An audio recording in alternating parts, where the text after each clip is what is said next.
Yeah.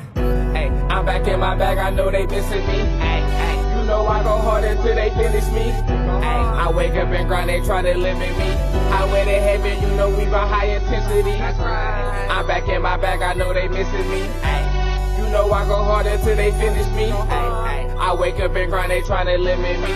Highway to heaven, you know we run high intensity. Sundays we're Justin, Mondays we hustling, Tuesdays still training, by Wednesday it's draining. Shot wet like it's raining. It's not though. Try to knock me off my pivot, I'm straight to the block though. I can't do no pump fake, still watch out for the block though. I'm not your average player, I'm all-star status. Give all y'all answers, not no ball hog bastard. Jump shot looks synthetic, but it's all natural. Body full of ice like I got back from. What's up, y'all? It's Coach Justin. We're here again at the Sit Down Podcast. We have a very, very special guest, Coach Otis. How's it going? I'm fine, and yourself? Pretty good, man. Thanks for coming down. Something we've been talking about for a little while now, so finally getting it done. Yes. How's everything going with you so far? I'm blessed, man. Just taking it day by day. Yeah, that's what's up, man. That's great to hear. So let's go back a little bit. You know, tell people about Coach Otis growing up a little bit and where you're from and born and raised, and then we'll go from there.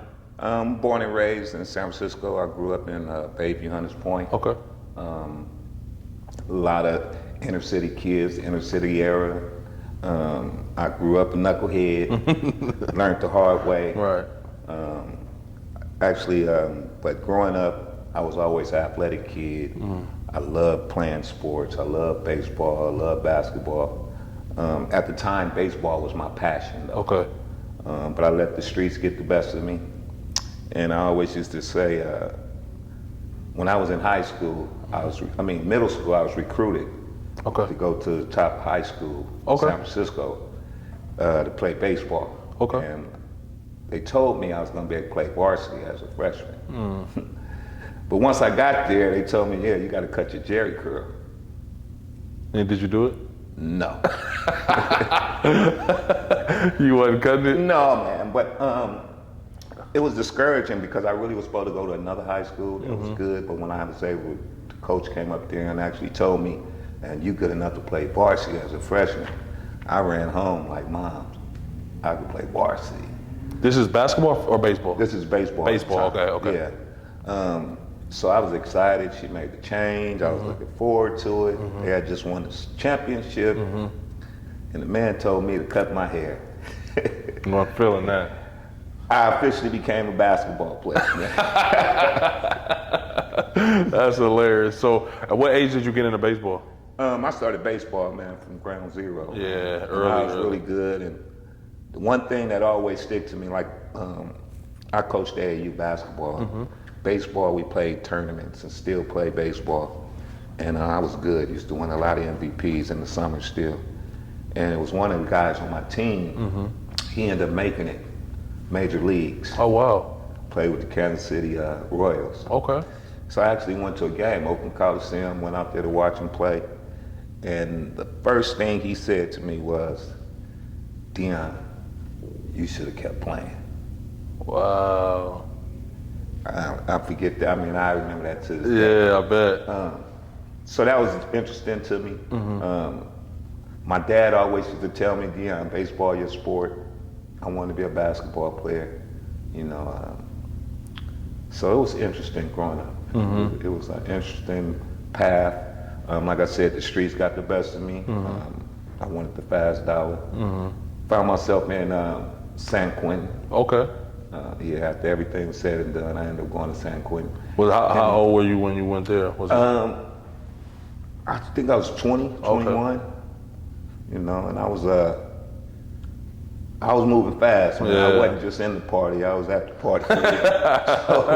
so I feel you. So, but it was a blessing in disguise. And when I say it was a blessing in disguise, because at the time that I went to jail, it was a big arrest afterwards, and they were going after everybody in the So you missed that because you were already in. I missed it due to the fact that I was in there already, because if I wasn't, I probably got 10, 15 years. Sheesh, that's crazy. Yeah, the guy who I hung with, he got 13, so. Wow. I got out of it through God blessings. Right, you know? right. People don't understand it, but it's always something that can be a blessing in disguise. So you might not know it in that moment, but Right. eventually you'll see like, okay, I'm kind of glad I went through that, so I didn't have to go through that. Exactly. Right. And that was enough for me to learn because I knew when I went there, I knew I wasn't coming back. Mm-hmm. I vowed to myself I'd never come back. That's dope. You know, That's dope. This wasn't for me. Mm-hmm.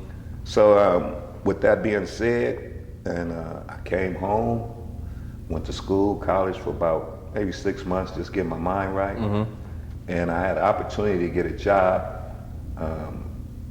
Well, maybe I said, look, I was hanging out, and I had this guy who grew up with my dad. Mm-hmm. And he knew I was a very person that a lot of people looked up to. Right, okay, yeah. So he came to me one day and like, Dion, we're gonna start protesting for jobs in the community, man. You ought to get a couple guys and come up here, man. We're gonna start making some noise around here. So in the back of my mind, I'm already saying in my mind, I want to change. I'm looking for some other opportunities. Mm-hmm. I went up there and got about 4 guys to come up there with me. There probably was about 10 people there. Mm-hmm. They were telling them about the goals, man. Monday, we're gonna shut this place down. We're going down there. Man, they're gonna give us some jobs. Mm-hmm. So I said, hey, man, if y'all serious, let's go now. We went that Friday, made a little noise, told them we'll be back Monday. Monday came, we was 30 deep. Really? And we made noise out there. So much noise that we wasn't let to certain shipyard. They have a lot of money that was going into there. Okay. And we wanted jobs out of there. So we was like, no one's getting in. So when you say we, you mean your community? Yes, we want a job. Because they're making a lot of money. It was right there in the backyard. But they're outsourcing other people. Exactly. And you guys aren't even getting that opportunity. Yes. Damn, you remember what year this is? Yeah, that was in 1993. Uh-huh. Maybe the beginning of 94, because after we made noise a couple days, now we ended up having, by the second day, we had the news there. Okay. At the time, the mayor was Frank Jordan. Once it got to that point, they were like, hey. Something gotta give. We'll give y'all 25 city jobs, training program, and we'll go from there. Just let these people get to work. Well, here I am, the ex-felon. They talking about I don't have to have, they're gonna give me an opportunity to get a job. Uh-huh. Hey, where you sign up at? For real. The catch was though, we're only making $9 an hour at that time. Okay. So it had to be some adversity to it. Somebody like myself who just came from making a fast dollar, able to do what he wants, had a nice cars, had all this thing. I'm ready to sit it all to the side because I want to try to do right. And I did so right, just moving on from the job part anyway. My first job in my life, besides San Quentin, and I've been there 26 years now. Wait. Oh. Yeah. Oh, wait, okay. Hold on. Let's rewind a little bit. Yeah, So, let's go back. So, you end up going to San Quentin, you end up getting this job. Is it like at a port or something? Yeah, no, it was through the city. There. Okay, through the city. Yeah. And then, or at this point, when you're trying to do right? Do you have this guy that you're talking about? Is he kind of mentoring you? Is there anybody in your life that's like telling you like, man, like keeping you straight and narrow, or is it all your self-will? I won't give all myself the credit, but it took me as a person. So when it comes to that part, I expect some credit towards myself because at the end of the day, you have to have the willpower as an individual to want to get it done. Exactly. So hired May 1994, first job ever. That is crazy. And the moral of that story, moving back a little bit, when we first started the job, once again, they brought 26 people off the street and gave them job opportunities. And they wanted us out of there, man. Bringing these black dudes in here. We ain't ready for these dudes coming off the street. Right. We want them out of here.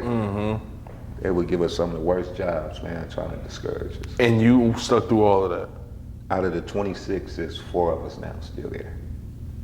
How many of these people were your friends from then? Like you knew them already, or you guys kind of met? I knew them because all of them was basically from the community, and a lot of people know me from the community. So out the 26, probably 24 of them, or you know, if not all of them. So. Can you say what you do for him? What, as far as my job? Yeah. Yeah, I work for the Department of Public Works, Street Cleaning Division. Now, fortunately, I don't have to pick up no garbage no more. Right. Dues, but yeah, that's what it. They used to make us. They used to give us some of the worst street cleaning jobs, because once again, they want us out of there. Yeah, so they were making you guys do the stuff they didn't want to do. Yeah, they would give us some ass. So this has been 26 years. So were you ever? I'm sure you were, but did you ever think about quitting and leaving? Yeah, probably. But when I thought about leaving, I thought about leaving for some more money. Right. You know, that's what I thought about. On my job itself, I never wanted to be a supervisor. Really? No, I'm not one of those that's hands-on kind of person. I'm not one of those that's I wouldn't have a good doing writing people up. It doesn't fit everybody, you know. For sure. You know, so some people grab it knowing that it doesn't fit them, and my character and things like that, you know, it's best for me to do. It's good that you know that, though, because like you just said, a lot of people jump into those positions not realizing that everybody's not cut out for that. Yeah. You know what I mean? Yeah. So, not to jump forward into the coaching, but how does that work to where you don't want to be a supervisor, but then you've been a head coach for so long? Just approach them differently. It's different. Yeah. I mean, I know I have I'm outspoken, so I still use my voice in different ways, with even not having that quote supervisor title. Got you. So, because a lot of responsibility comes with that. You know what I mean? Yeah. Instead of you being in control of your, I mean, you're a coach too, so you know exactly when you're coaching somebody. You in control, from a player, you in control of you, but as a coach, you're in control of all 12 or 15. Exactly. Probably the same as a supervisor. You can be a lead or really good at your job, but you can still focus on and control yourself. Right. As a supervisor, you got to control its whole team. Yeah, and not saying that I wouldn't have been a good one, but it just wasn't a fit. I was into the kids. I didn't want to give them my weekends because I love coaching, so that did play a part too. I really didn't want to give up my weekends. So, I stayed planted, and I don't regret it. Yeah. And to this day, they still ask me, "Deon, you don't want to supervise it?" No. It's just I'm content. I'm able to pay bills and do what I need to do, and still feel good. That's what's up, man. Yeah. Just to go back a little bit into high school, did you ever go back and play baseball in high school? Didn't play baseball in high school, but played on every summer team because I stayed at the same high school. I should never transfer, but so I played, but I didn't play actually for the school. So you just played like in the summer and played at leagues and stuff. Yeah, traveled and you know. So. And then what about hoop? You started playing hoop in high school? Yeah, I played basketball in high school. Was good as a freshman. Let the streets get me. Went the wrong way. Didn't play for 2 years. But my skills were so good, I was able to still go out for varsity after not playing for 2 years, and still made it, and was able to get a lot of run as a senior. Okay, that's what's up. So you did get to put 1 year in. Yeah. So I was able, but I think maybe if I would have, could have got more out of it. But, and at that time, you probably 1 foot in, 1 foot out anyway. Huh? Definitely was. Definitely was. I feel you. Yeah, I definitely was. So how did you get into coaching? How did that come about? I want to say coaching some older guys. You were coaching older guys? We had a house league, and oh wow. Yeah, and I ended up being the coach because I was the one that's outspoken and willing to tell even an adult, man, you need to try to do this, and that was my first scratch of it, man. So at this point, did you have any idea or what you're doing, or did you love did you know, okay, I'm coaching, or are you just out there just going through the motion? I was out there, I won't say going through the motion because I'm really involved into the game even at that time, but I had no clue of what coaching really was about. Yeah. I think a lot of people probably have that reality check. Yeah. I definitely did. Yeah. You know what I mean? Starting out at a young age. So when you're coaching this adult, how much older are they than you? These guys that you're coaching? They probably was a few years old. Just a few years Yeah, older. yeah. You didn't? Did you play too, or you just coached? No, I showed them I couldn't play. Yeah. But they watched me grow up. Right.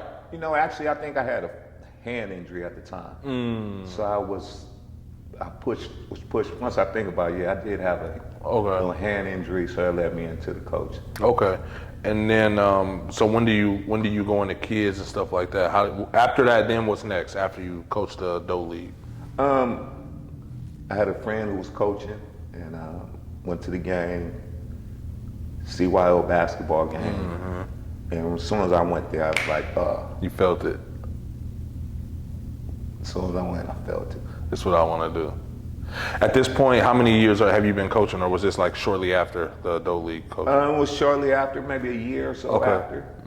And that was my first little scratch of it. Okay. And then I had a kid who actually played basketball, actually starting off with my daughter. Oh, wow. So that led me that direction. Okay. And my daughter ended up being really good, but then she never, quote, loved the game. And even now I tell people, it's one thing to like it, it's another thing to love it. 100%. And if you want to make it, you pretty much have to love it. After that, I started coaching younger kids. What age just group a did you little, start third grade. Fourth. Oh, wow, really It was young. little, just letting them run around the gym pretty much, showing them make layups, you know, and they run back, just giving them some basic. That was my basic thing. So I was doing that for a couple of years. And then what's next after that? Then this guy I know named Nate Ford. Okay, I know Nate. He found out about me, and I seen him in passing, but I really didn't never know him. He found out about me, so he sent word like, "Man, see if he want to come coach." So at the time, I was like, "Yeah, I'll do it," but I came into it like, "I'm gonna do it, but I'm gonna bring some of these kids with Baby Hunters Point with me." So at the time, I was bringing some kids from the other side of the city to this side of the city, and it wasn't all the way togetherness I use. What do you mean? So is this two different neighborhoods? Yeah. So what's the other neighborhood? Baby Hunters Point, and then the other one is Fillmore. And these people don't like, these hoods don't like each I other? won't say not like, but they didn't grow up. Yeah, I will use, There's issues. Yeah, growing up, yeah. Right, okay. And then, so how was that? Was there ever any? So it was interesting because at the time, like I said, I was just into coaching. I wanted to bring some kids. I was trying to bring something together. But I don't know if you're familiar with San Francisco. They have quite a few different areas. So what I was trying to do and what I ended up doing, I grabbed some from Baby Hunters Point. I grabbed some from Sunnydale, and I brought them all over to here and had some little guys and made a little pot of gumbo and brought them together. And first, people were, he brought Coach over here and he bringing up. He bringing the other side over here. Yeah. So I heard it for a minute. Well, I didn't hear it. I heard about it. Yeah, you heard it third hand from somebody that told somebody. Exactly. But after they seen I was doing a good job after that first year, I never heard it again. Never heard it again. Are you reaching out to another coach or something, or are you just trial and error learning as you go? I was on the That's fire, man. learning as I went, man. That's fire. And I'm a student, so therefore I didn't mind going to look at somebody. I didn't mind, I like that out of bounds play. I didn't mind, okay, I like his philosophy. I didn't mind putting it all together. My ego wasn't where I wouldn't ask questions or. That's big. That's big. I feel like in order to be a head coach, obviously this is my first year being a head coach for a high school program, but you have to be able to learn and know that it's a constant learning thing. Yeah. Like you have to, like Coach Scott tell me all the time, reinvent yourself on a regular. You get too comfortable and content in one thing, then that might be outdated, especially the way hoop is now. Yeah. You know what I mean? That's one of my biggest things even now that times change. But as I got to coaching the San Francisco Rebels, I really fell in love with it. Me and Nate Ford, we really had a good communication level, so everything worked out good. He had a lot of faith in me, so That's that dope. meant a lot, When you go to the SF Rebels, which age group do you start off with? I started off with 6th grade, but I had a couple of those kids since they was like 3rd. Right. What year is this? Do you remember? When you first got to the SF Rebels? I was asking because I was trying to see when did you start bringing your teams to Oakland? Probably the 2nd year. Okay. Because when I saw you the first time, the SF Rebels, I want to say I was the Bulldog still. So I was probably like in the 5th grade. So that's about 2000. Let me see. How old are you in the 5th grade? Like 10, 11. So this is like 2001, 2002. See, I was about to say somewhere in there. So we close. So is this the team that I know? Is this your first San Francisco Rebels team? Yeah. No way. Yeah. Was Steve in them? Yeah. No way. That's why I was asking the year, because I wanted to know. I was hoping you said that. That's fire. Because y'all was hella good. Yeah, I brought them all in, man. That was one just pot of gumbo, man. I was able to get put together. That's crazy. And they were some neighborhood kids who grew up in that neighborhood who needed that toughness, but they needed that love too. How the hell did you all end up in Oakland? Because I had never heard of the San Francisco Rebels until you guys came, and then I found out it was a whole, because not every SF Rebel team came to Oakland, did they? No. At that time, we only had 2 teams. Okay. Damn, for real? One team before I got there, and then we only had 2 boy teams when they gave me that one. Oh, wow. Yeah. That's why. Because then by the time we started coming to y'all tournaments and then, by this time I'm with the Oakland Rebels, and y'all got damn near a whole program. Y'all got little kids, older kids. I'm like, damn, I never even heard of this. But this pretty much, because we're the Oakland Rebels, y'all the SF Rebels, and we were a big organization. Right. And I'm like, damn, this is right across the bridge. But now I know that you guys gradually built that over the years. Yeah. That's dope. That's dope. So Nate, it's funny when I first went, because I don't know if you know, you probably don't know Terry, but he had a daughter. And that's a story I'll probably share a little bit about. But he had a daughter who was really, really good. And she ended up actually making McDonald's All-American. I know where Yeah. So he actually introduced me to Nate, because his daughter was playing over there already. Because they did have one girl team. And the first time I seen the boys, they got whooped pretty good. And then we went to Las Vegas, and I seen that, and I was like, whoa, this is a whole different animal. Yeah, you probably felt. I was going to ask you, how early did you realize, like, oh, I got something special here? Well, as far as my kids, from day one. Yeah. I feel like when you a coach, you probably can feel like, nah, this might be something special. Yeah, especially I test all the kids to see how far they can deal with me, how much they can take. Is that the gut check thing you do? So yeah, I remember that. I remember y'all used to scream that shit. I was like, man, what are they screaming? Yeah, and that's what it was, man. I taught them kids, it's in the gut. Is your gut there? Okay, do you need to? Is it here? Yeah. That's dope. And that's where that came from, the gut check. Yeah, I remember y'all used to be screaming that shit so loud before the game. We had some battles over the year, man. That used to be fun, man, watch it. And then what made that beautiful is when we would be out of town, it was family. Yeah. On the court, we enemies, but when we get out of town or we see each other or off the court, it's all love. You guys' program was what led us to Virginia. Yeah, yep. To the national. Yep, I remember that. That was our first. And we stayed at the same hotel, right? Same hotel. And ended up having to play each other. You remember that? Oh, yeah, we did. We ended up having to play. That's when we still had Shaheed, we had Big Kev, I think Alim, myself, Jared, and then you guys had Coop, Steve, who else? I remember Nate. That used to be my dog, man. I'm trying to think of who else y'all had. I think Deanne was on that team. Deanne was there. Demarie. That's a story that I just recently heard about that. Somebody sent the post not knowing that I would recognize him. I'm like, he used to play for the SF Rebels. Because I remember when y'all first got him, I was like, no, he got to be older. Y'all cheating. He used to be so damn good and fast with the ball. That boy was fast. That was fast. Real fast. From the guys that I know, who started off with you? Like, who did you bring from Hunters Point with you over there? Do you remember? Steve. I could tell. I knew you was gonna say that. Before you finish, one thing about you that I loved about you and Steve's relationship is you were getting his ass, and he took that shit out on whoever he was going against. And it was almost to where it was like, sometimes it was like you didn't even have to say nothing to him. Like you would just give him a look and he would just turn up. And I love that about you. Like you and his, watching y'all go, like y'all relationship, how y'all communicate with each other and interact. I used to love that, but I'm sorry, I didn't mean to interrupt you. No, that's fine, man. And I think part of the reason why I was able to grab Steve so much, me and his mom, auntie, we all went to middle school together and grew up and we were around. So I knew her and she felt comfortable enough. Letting you take control. Hey, you know, and her dad felt comfortable enough. That's dope. Hey, so that helped me a lot.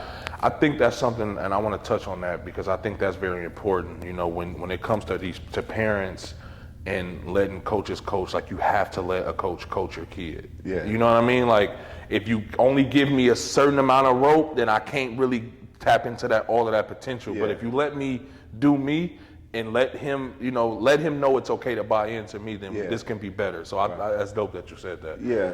So back then I had a lot of parents that was willing to put their kid in my hand. That's what's up, And man. that was a lot of motivation.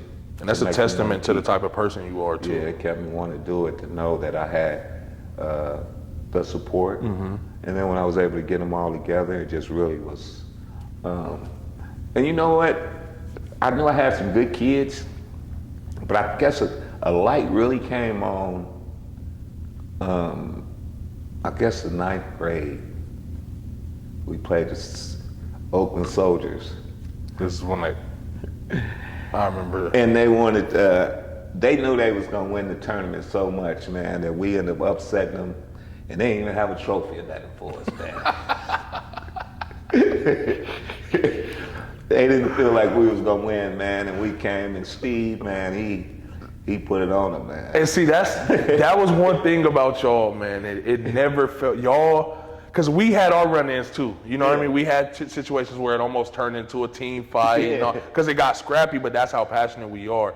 But one thing about y'all team is y'all was coming into our shit, letting it be known like, nah, we ain't laying down. And that's why I loved y'all. I used to love y'all team, just because it was like, who the fuck is it? Because from us being from Oakland, we looking at it like, oh, these Frisco niggas, like, you know what I mean? And y'all come over here like, nah, it ain't none of that. Like, we here. The first time we played y'all, I think our game went to like triple overtime or some shit at Elmhurst. And I was like, we were like 5th graders and we just going at it, just bucket for bucket for bucket. I think I'm kind of thinking about that. Yeah, you know what I mean? And y'all was a handful. Yeah, exactly. You guys are really good, man. I used to have to scratch my head. But shit, both teams though, and I tell people that all the time, like if that era of AAU, and I didn't even know that's when you first, like, we're just getting into it, but imagine if that was documented. Like how they have like the Friday Night Tykes and the Last Chance U and all that stuff. Yeah. Imagine if somebody made a documentary, man, that would have been amazing.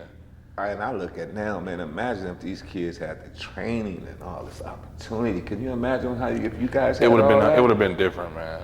Because think about it, we were selling out high schools and middle schools in the area. Like when y'all was coming to Oakland, or we would come to y'all Boys and Girls Club and play, it was a standing room only in that championship game if it's the SF Rebels versus the Oakland Rebels. You know what I mean? Or you guys versus the Soldiers, or us versus the Soldiers. Like we literally got our parents into it. They going at it. Like that wasn't a little, we're living in it. So it's like, all right, this is just normal. But looking back at how things changed, like you were saying earlier, that shit was, I know I didn't appreciate it as much as I should have. I enjoyed it. And, you know, man, I wanted to beat y'all every time. Shit, same here. That's what made it fun, though. And then, like I said, it was beautiful because it was family. You know what I mean? It was just family feuding, wanting to be the best, and that's what made it dope. So how soon after how different was the coaching for being on the AAU circuit as opposed to just being in like the house leagues or with the little kids? Well, definitely AAU circuit was a whole different umbrella that I had never knew about. When I played basketball, we made one all-star team. We got to go to LA one time, and that was like, yeah, you know. But now this AAU, when I start seeing and experiencing and traveling and weekly thing, it was a big commitment. And then you had to ask yourself, do you just want to coach community around the area, or do you really want to travel and travel? Be all in. How much of that core group did you keep from the beginning? and all the way through? Obviously, I knew the answer. That's why I wanted to ask you that. That's because and I'll back it up just because when I had those kids, San Francisco schools started hearing about them and how good these kids was, especially the Catholic schools. And Nate had already established a relationship with the Catholic schools previously. So now they pretty much was trying to, okay, San Francisco Rebels, let's try to get some kids over here. Start a pipeline, kind of. And they found out these kids, who is this Coach Otis? Who is this Coach Otis, man? We trying to get these kids. Who is he? So basically they was trying to put something together because they knew they was trying to get those kids there. And then me. Is this Steve and them? Yeah. Okay, so this is their group. Okay. Yeah, so only 4 of them end up getting in there. Coop. Let me see if I can name them. Coop, Kenny. Who else? That's all I remember. Huh? From Sacred Heart? Yeah. That's what you're talking about? I remember Coop and Kenny went there. Yeah. Who else went there? And this other Nate, I don't know. I know Nate, yeah, my boy, Nate, of course. Of course. How did I? Hey, he helped us win a championship. Yeah, I love Nate, man. Yeah. Nate was so cool. Deanne was supposed to go there. Okay. He had an unfortunate summer school. Ended up letting them get him out of there, so that was unfortunate. Steve wasn't able to go there because he didn't test as high as they wanted him to. Where did Steve go to high school? So Steve ended up going to school called Stewart Hall. Okay. Played varsity as a freshman, put up 50. Put up 50, man. Steve was a bucket, man. He could give it to you from all angles. Yeah. To the cup, His dad was mid-range. really good. His dad. I heard that. Yeah, his dad still play. And I heard that. Still plays. His dad is really. Let's kind of take a pause in the story Yeah. and talk about Steve a little bit, and obviously the unfortunate situation that happened with him. Can you give a little backstory on that, as much as obviously you can share, and what he meant to you, you guys' relationship that we touched on a little earlier and stuff like that? Once they get older, kids want to start making their own decisions. Right. And as talented he was, he still wanted to make his own choice. He has very good parents, so that wasn't an issue, that mom and dad. But he chose to go hang out on the block, hang out with some guys. And like I said, I grew up With them. on the block, not with this group, but I know what this is. That didn't fit Steve. Right. Right. That didn't fit him. So He was went one out of us for sure. Yeah. He was one of us Yeah, for sure. that didn't fit him. But once again, he was led that way. Product of our About that. environments, you know. Right. I mean, I would be lying to say that I didn't have run-ins that could have ended the same way. Yeah. You know what I mean? Just God willing, I was able to, make it out of those situations. But when you grow up in a certain environment, and I had to realize this even looking back and now coaching in a similar situation, is these kids there is no manual. You know what I mean? Even from the parents, and you can. We never want to blame the parents, but they don't know. We don't know what life holds. You know what I mean? We don't know what tomorrow holds. We don't know. We just try to put our kids in the best situation possible, ourselves in the best situation possible. And that was a very unfortunate situation. Yeah. You know what I mean? That's why I keep saying Steve, just to hear, that you guys started, you started with him so young, and then to watch him stay with you all the way through. You know what I mean? Literally all the way through. He rode all the way. I had Steve from 3rd all the way through the 12th. That's crazy. So I had a lot of those kids all the way through the 12th. So by the time we got to high school, we was looking to tear them up, And we wasn't big still, man. We still wasn't big, but they would get after it, man. Yeah. Get after it. Fearless, man.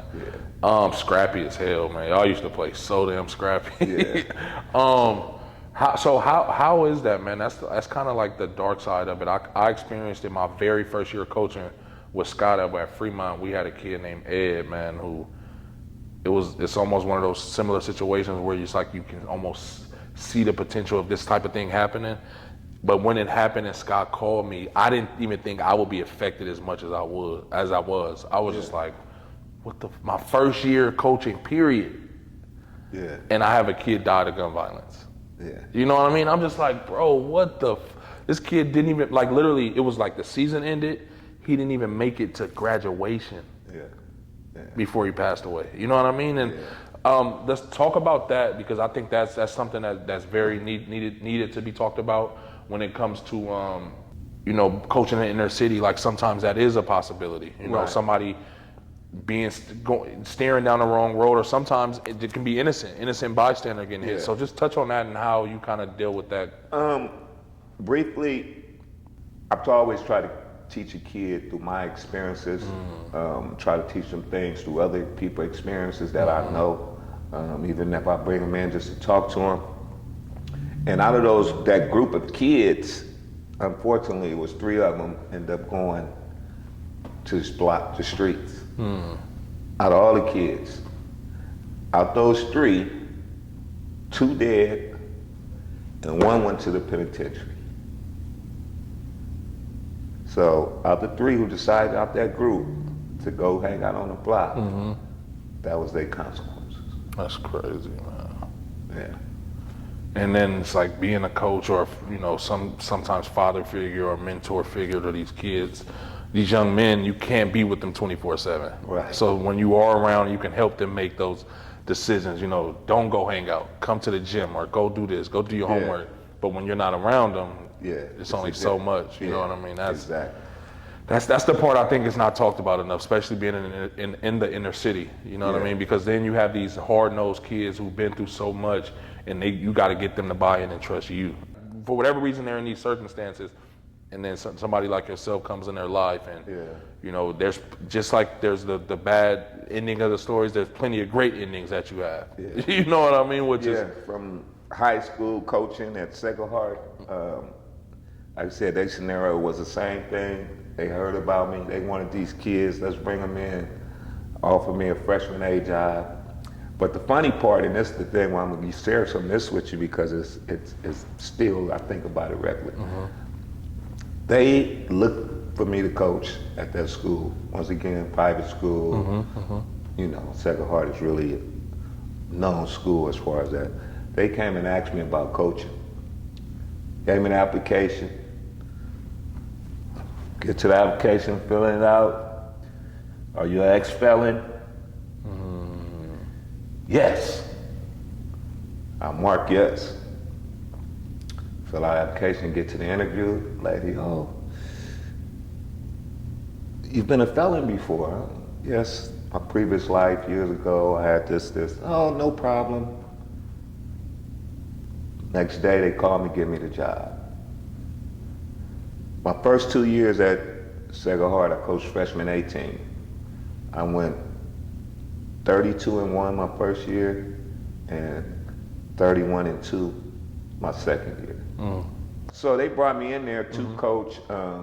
Jerry Brown was coming. He was a freshman. Okay, so I know exactly what year. To go in and play. So this varsity. is Coop and Kev and all them dudes are coming in. Right. Okay. Right. Okay. So, so I did good with those guys, and then all of a sudden, the varsity coach decides that he doesn't want to coach anymore after the season.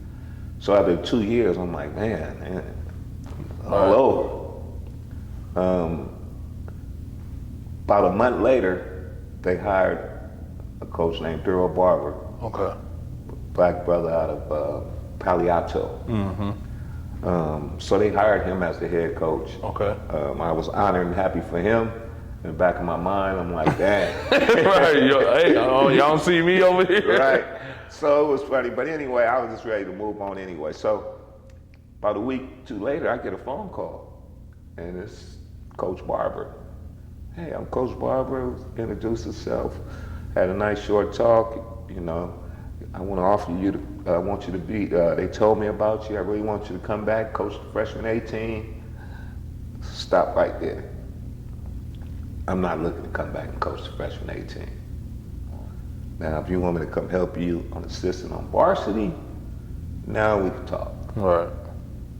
Well, he had assistant already, so, but he liked my conversation. I could tell through the phone. He said, just give me a minute and I'll let you know that. He called me back within 20 minutes. He gave me the job. Oh, wow. So here I am now. I knew the program. The kids know you. I had the kids knowing me. And then I had a brother who was coming in who really needed someone like myself who can help him through this process of getting ready. And he came through, and him did a really good job. I'll say I changed Jerry Brown's life. Jerry Brown, he was, Jerry was really good. Since we were little ass yeah, kids. and he was at Sacred Heart, and he had a loose rope, and no one had never tightened it. Yep. So now that I'm on the varsity and I'm still seeing this loose rope, I wanted to grab it. And I grabbed it and gave him a real shellacking in the locker room in front of everybody. How'd that go? I was wondering how I was gonna go after, because Jerry had a hands-on dad at I the know time. his pops, yep. And I told him, man, I just had to get on your son, tear him up. He said, you know what? Good, somebody need to do it. Oh, so I needed to hear that. Again, there goes these parents trusting you with their kids. Yeah, though. but they trust me, so. And that goes back to your reputation. I like to stop when we kind of gloss over points like that. No problem. Because that shows that your track record spoke for itself, to where, especially somebody like Jerry Brown's pops, like Yeah. he is hands-on, like you said. Because I've been knowing JB since like I was in the 5th grade, and I've been knowing his dad just as long. Yeah. His dad was walking in every gym with him when he almost came to play for the Bulldogs at one point. All of those things. So that's dope for him, his pops, to say that too. Yeah. So when he gave me that, I knew I had a green light. I already had Kevin Green. Kev was a great kid, great young man. Even today, man, I think about, I was telling somebody, I don't think I've coached a more humble kid ever. So I told him when I did his interview on the show, like, like you've been a grown man since the 5th grade. Like he carried himself like an adult since that little. Yeah, you know what I mean? He did. Man. And he looked like an adult being that damn big. And Jerry was Kev was so committed, man. He would catch the BART. Yeah, I know. To San Francisco to go to school, and back and forth, and didn't miss a day. Never was late. He was committed. Yeah, he showed us how to be young men at a very, or at least me watching, and I thanked him for that when he came here. So that's dope, man. That's dope. So how was it? How was it coaching? You go ahead and finish with that coaching story. The first year I got there, I had those guys, moved them up, had a good team. We made it all the way to the state championship in Sacramento. Lost by 4. Bishop O'Dowd, I think it was by 3 or 4. And I could never forget, man, him sitting in that stands and saying, man, we coming back to win this next year. And we came back and made noise and we won it. That's when they came back out. Now the people want to start looking under the rug. Oh, he used to be an ex-felon, and oh. So now I'm hearing that they were trying to give, they all of a sudden now, other people want to question the success story. Oh, wow. Yeah. So before they could get what they wanted to get with it, I was already saying, hey, okay, I did 4 years here. I'm fine. My son about to go here eventually anyway, so I can be a dad. So it probably was good timing within itself. So after that state championship year, that's when you walked away from Sacred Heart? Yeah. So that was Kevin and them senior year, right? Yeah. So that was my senior year too then. Yeah. And then did you go back to the SF Rebels? Or are you doing SF Rebels during this? Yeah, I was doing the SF Rebels still. Okay.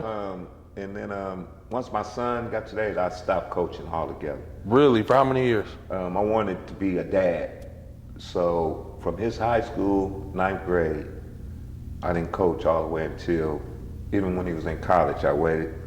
Really? Yeah. So when I saw you on the circuit with your team now, you had that's right, you told me that. You had just got back into it. Yeah. That's right, right, I'm tripping. I remember we had that talk at one of the tournaments I saw you at. Yeah. So you coaching like in 01, now we like 09, 2000, so you 8 to 9 years in, and now you walking away from it. How was that? I was thinking about my son, so I was cool with it. I wanted to be, I have been a father to so many other people's kids that sometimes, and I was even, it had got to the point, sometime I would be coaching, but my son was playing. So now you're like, okay, somewhere in there, Dad, you're gonna have to give. Does obviously I know your son, but did he ever voice an issue with that at No. that early age? Never. No. That's dope. Yeah, no, he never. He never said That's what's anything. up. I like to ask these type of questions because obviously I have a 6-year-old and I'm a coach, so it's like Right. eventually I'm gonna probably run into those same.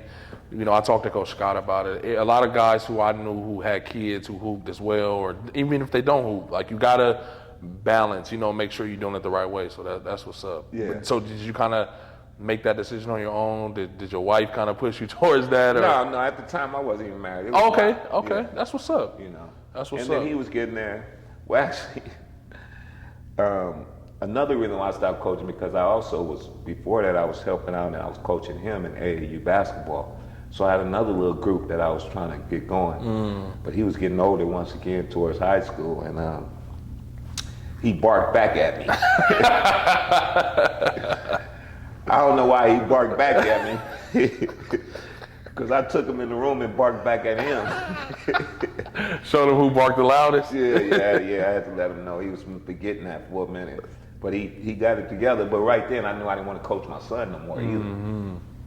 I knew that I didn't want to coach him no more. That was a life for that, like, no. Yeah. He's at that age, be a dad. I could use my philosophies and different way to him. And I'm still So coaching. when you stepped away, like how away are you? Are you literally doing nothing other than being there for him? When it came to the basketball right, part of it, right. yeah, I was just being with him, working him out.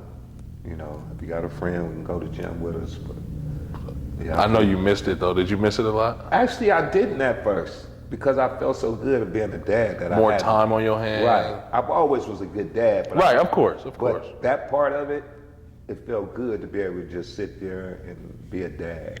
And then it feels good watching, you know, knowing that you sacrificed something you love to do for the betterment of your child, and then watching him do what he ended up doing. Yeah. You know what I mean? Yeah.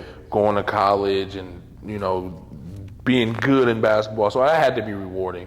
That was very rewarding. That's dope. Just to be able to see him, the young man that kept climbing. Remembering him from the little days when I was in the gym, he was in there with us. Man, that and that's what was crazy to me, because I remember when, you know, we'll obviously get to this point when you brought him to LA and they first mentioned him to me, because I was finna be done coaching, and they was like, man, it's a kid from the Bay Area, do you know him?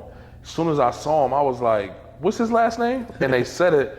I'm like, I don't really know the kid, but I remember him as a baby when I was a little kid. Yeah. So I'm like, yeah, I know his pops. I'm like, I don't really know him, but I've been knowing this. My dad and his dad are cool, and I've been knowing his dad been knowing me since I started playing basketball, because that's really how long we've been around each other. Yeah. And obviously it came together how it did. But that was crazy for me. Like, damn, I remember he used to be walking around in flip-flops with a basketball bigger than him. Yeah.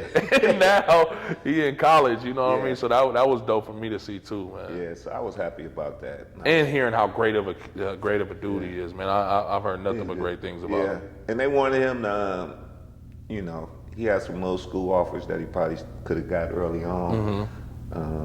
Then City College wanted him to come there real bad. Come to City. But I wanted my son to get away. I wanted him away from it. And they're like, why are you sending him? You need to keep him at City. Right. And of all the places I sent him to was Monterey. Really? And people were, why Monterey? He need to go. He need to become a young man. He Right. need to learn some stuff. Damn, And that ended up being the best thing ever, man, to send him down there. it worked out. Worked That's out, dope. made first team, all league. He did some real good things. So he ended up in Dominguez from Monterey? Yeah, Oh wow, I don't think I knew that. yeah, he went from Monterey. Did they have housing out there, or did he commute? Yeah, no, they laid it out for him. That's what's up. Yeah, they That's laid what's it up. out. I didn't know they was gonna lay it out like Right. that, but they did a good job. They That's took what's care of up. him down there. That's what's up. Talking about DeAndre a little bit, how was that being a father, you know, watching your son go through college and put everything together? I know it was rewarding for you and stuff. Yeah, it was very. That's the alternate. Yeah. Man. You know, that's what we get into it, man. I wanted to see him get there, let him enjoy his life. Right. It ain't about me. I just wanted to see him there. Right. And because I wasn't able to go to college, I wasn't pushed enough to go to college. So to see my son to get there, I have some older daughters, they hadn't really grabbed onto it. College is not for everybody. Right. Some people try to force their kids into college, and the kid from the gate, it just don't fit them. And it's not it's not the answer to success. Like Yeah. college don't equal success. Like it's more to it. So obviously you took those years off when he got into that certain point. So when did you get back into it? Once he graduated, I had the itch. As soon as he graduated, I started having the itch. And then how did it come about? Did you know what group of kids you were gonna get? I or just made one call, man, and Nate was happy to get me back. I know he was. He probably was waiting on that call. Yeah, he was waiting, man. He come on, man. Yeah. And then, so how the hell did you get back and get another team that's... My philosophy and thinking from my previous experiences, I knew I could do it. My biggest challenge is the kids are totally different. Can you go in a little bit more depth with that? Obviously, I know what you mean, but... No, just from inside, these kids are different, man. These kids didn't play outside. These kids didn't run around the park. These kids bang their knee up and all of that. This kid ain't never jumped over a fence. These kids is just so much different. Some of these kids, you say something to them, man, they just... Yeah, shut off. They shut off big time. So I had to learn that, and I'm still learning because my tactics were so stern and tough. Sometimes I had to realize, okay, you're dealing with younger kids. They can't take all this. So you have to kind of change your philosophy a little bit, but still be direct with them and their parents. Right. And that's my biggest things with the kids. I express it to their parents, hey, it's one way, and sorry. You gotta let me drive this shit. Yeah, if you want any questions, I have no problem answering. But I'm gonna be honest with you, so be understanding of that. Right. So, but no, the basketball has been good. I thought this was gonna be my last year, but with everything happened. So you were gonna take them to high school? That was my goal. Right. But now a lot of them are going into the 8th grade now. The most thing I worry about these kids now, man, is these kids about to be behind. Not only in the classroom, man, but as far as their everything. They're behind. Yeah. You know, some fortunate kids are still able to get in the gym, know the right resources. But a lot of kids is behind, man. I know a lot of little kids, especially these young kids, their best friend is the game. Yep, or just phone. Yeah. Yep, for real. Yeah, so that's my concern now. These kids are gonna be behind, academic, sports-wise. Just 2-year drought. Some kids haven't even picked up a ball yet. Yeah, that's crazy. You know. And like you said, it's not like they go outside and play on the park like we used to. Yeah. I say like we used to, like I'm super old, but I mean, I remember we used to play outside. I was in college still going to play outside sometimes, you know what I mean? Just because I wanted to hoop. Yeah. And we didn't have gym access. I told I had to teach my son the same thing. He had a court by us. Oh, Dad, where's the fence? Jump it. You don't know how to climb. Hey, man, boy, he said, I climbed it. Boy. Right. He seen me climbing. Yeah. He said, oh. That's hilarious. That's hilarious. We used to jump fences, man. It was so. Yeah, that was normal. You know, hey, schoolyard, man. That's what you really got good at for us, anyway. We got to the gym, but we were schoolyard kids, man. Nah, for sure. Talk about DeMarie a little bit and how that situation kind of unfolded. I would hate to talk about Steve and not DeMarie, but yeah, and that's good you mentioned DeMarie. Once again, he was a great athlete. And DeMarie ended up going to high school. He won back-to-back MVPs of the league for running track, basketball. He just really got a good. But DeMarie got older. DeMarie wanted to go to the block. DeMarie went to the block. Ended up going to the jail, to the penitentiary. DeMarie came home, and about 5 days when he was home, he called me, or I seen him. And we had a real good conversation, and his mind was just on. I'm like, oh, okay. Good mindset right now. Matter of fact, I'm gonna call you on Sunday. I'm gonna have the wife cook for you.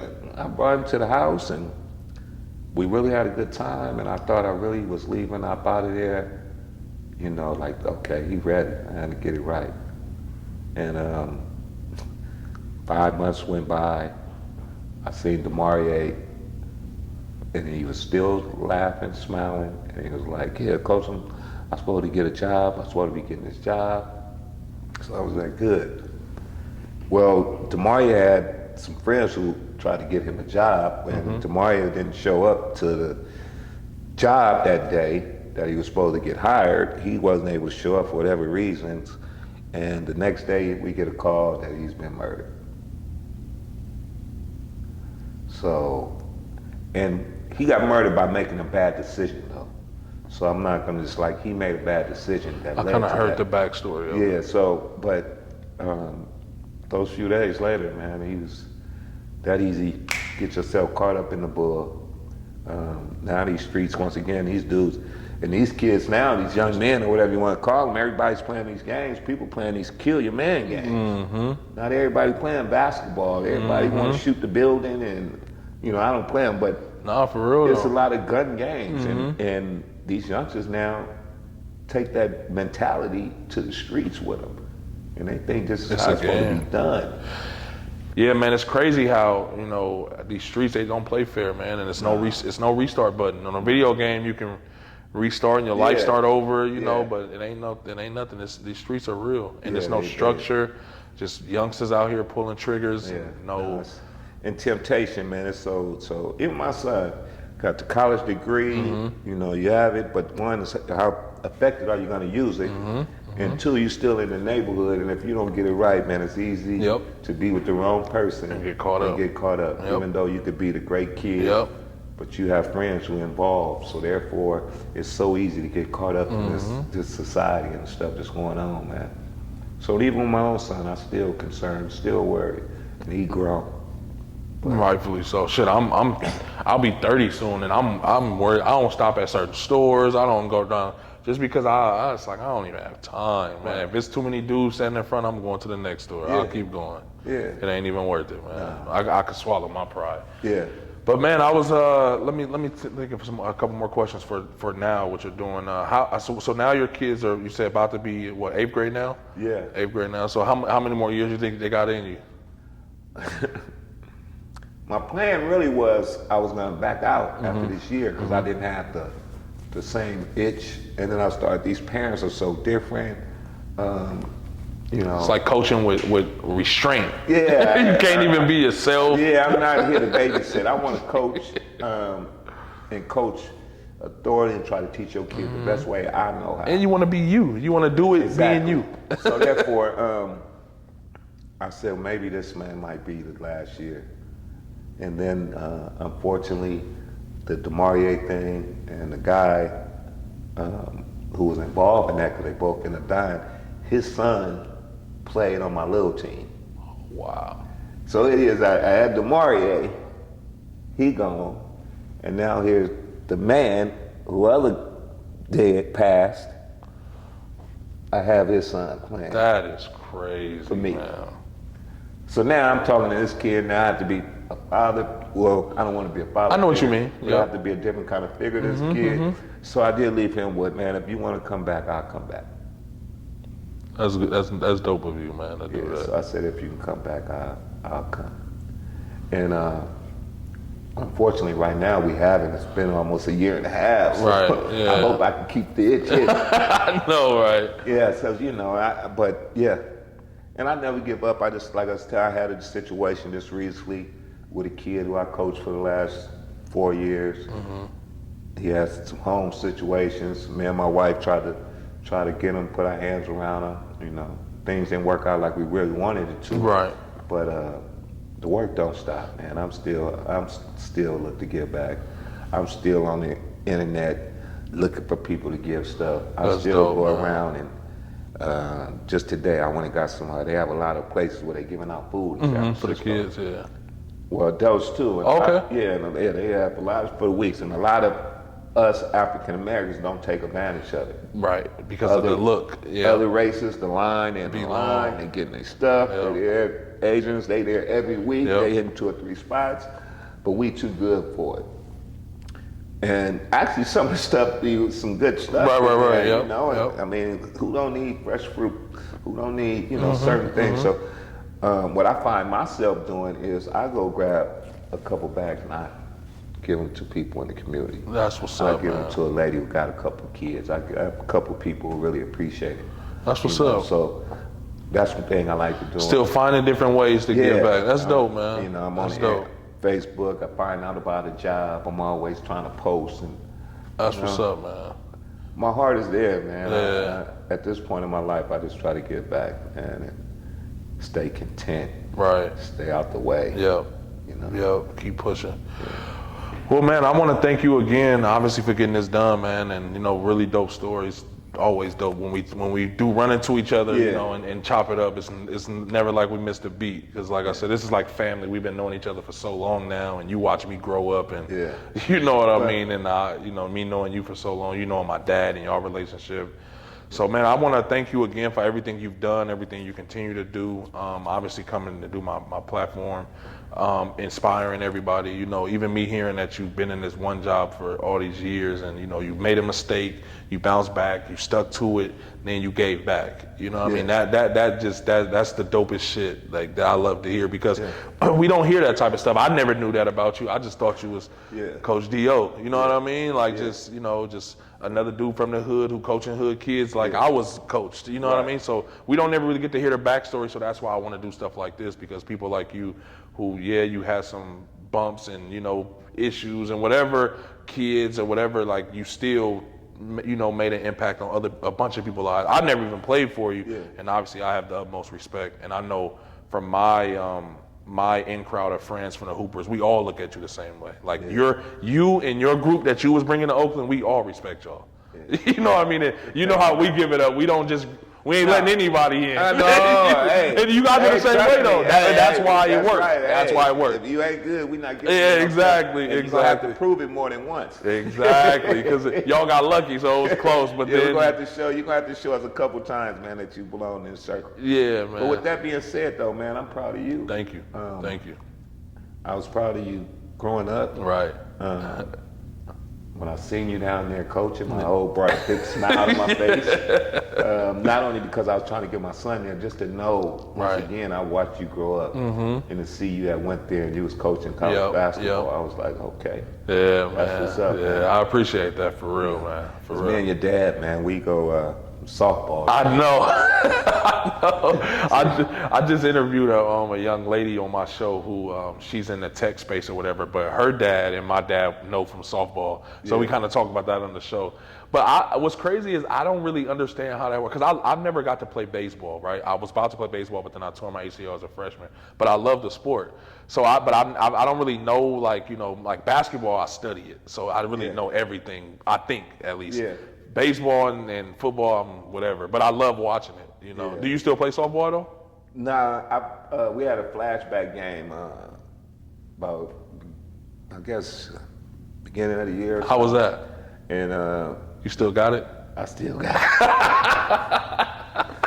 It's like riding a bike, huh? Hey, man, I hadn't swung it back in a long time. It probably felt good though, huh? Time, and I think they had a little thing. I went out there. I was like, oh, I can still hit. Went to the game, man, and I was a spark plug, man. I'm one of them leadoff hitter. Okay, let me run these bases. Right. So bring the energy. Yeah, I ended up getting me an inside the Parker, man. Oh, wow. That's hilarious. Hey, that's dope, though, man. I ain't let him off. I ain't let him off the hook either. Keep reminding him, huh? Yeah, I had to let him know I still got it. But no, that was my sport, my passion, man. Right. I probably would, if I had the opportunity, I probably would try to coach baseball. Oh, really? Yeah, I probably would. Just to see how it would go. That's what's up. You think you'll be pretty good at it?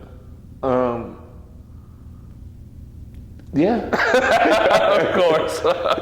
Well, man, I want to thank you again, man, for coming down. If there is anything that you ever want to promote, whether, anything that you want, obviously I tell everybody this platform is not just for me, it's for everybody. Again, man, appreciate you. Hey, man, no problem, man. All right. Thanks for inviting me. Yes, sir.